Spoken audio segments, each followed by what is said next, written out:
क्या हुआ तेरा वादा, अब तो बोल अपना इरादा। जी हाँ, कुछ यही बोल है अन्नदाताओं के। कुछ इन्हीं शब्दों के साथ आगे बढ़ते हुए किसान आज फिर दिल्ली तक आ पहुंचे दोगुनी आय का हिसाब लेने।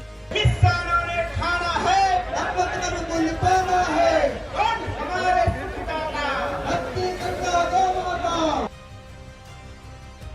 1 साल से ज्यादा का वक्त बॉर्डर्स पर बिताया, सरकार प्रशासन की लाठी डंडे तक सही, लेकिन किसानों के हालात अभी भी चस के तस बने हुए हैं। लेकिन आज यहाँ एक बड़ा सवाल खड़ा होता है। सवाल यही कि जो आरएसएस संघ हमेशा बीजेपी सरकार का पक्ष धर रहा है, आज वो हिस्सा भी सड़कों पर है। सोचकर देखिए कि वाकई किसानों की हालत कितनी चिंतनीय है। आज दिल्ली के रामलीला मैदान में एक बार फिर किसान जुटे हैं, लेकिन अब की बार कौन से किसान जुटे हैं, ये बहुत महत्वपूर्ण है।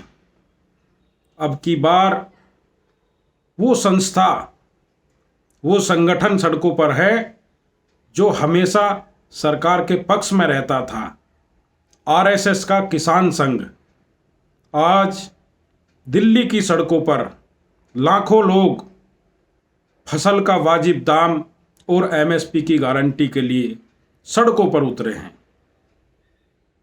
तो अब देखने वाली बात यह है कि संयुक्त किसान मोर्चा पहले से लड़ाई लड़ रहा है और अब की बार जो किसान संघ सरकार के सपोर्ट में रहता था, वो भी जमीन पर आकर किसान के हक की लड़ाई की मांग कर रहा है।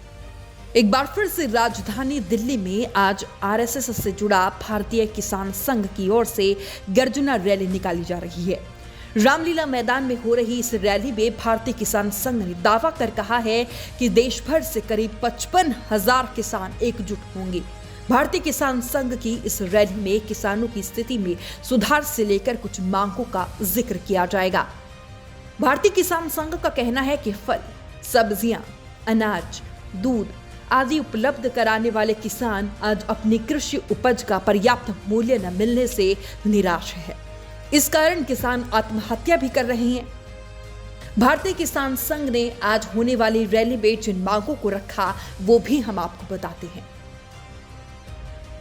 पहला, सभी कृषि उपज के बदले उपयुक्त मूल्य का भुगतान। दूसरा, कृषि उपज पर वस्तु और सेवा कर यानी कि जीएसटी नहीं लगाए जाने की मांग। तीसरा, उपज के लिए न्यूनतम समर्थन मूल्य एमएसपी की मांग।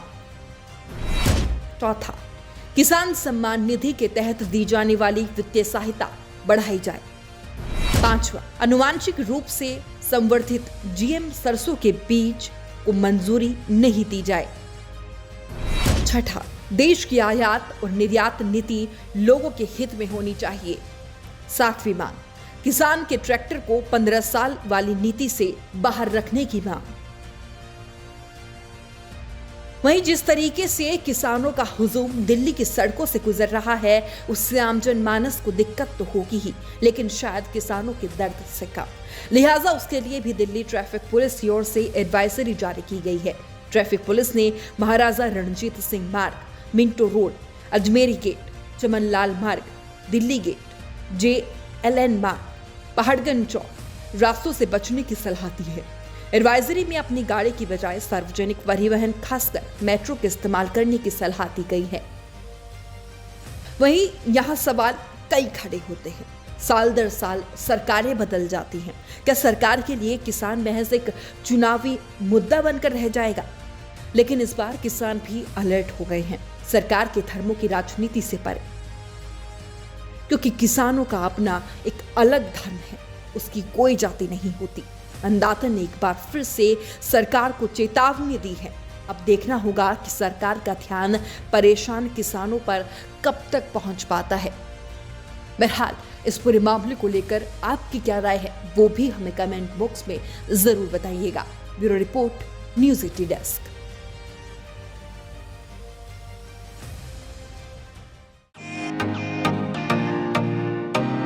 फेसबुक और यूट्यूब के बाद अब आपका पसंदीदा चैनल न्यूज़ 80 डेली हंट पर भी फॉलो करें।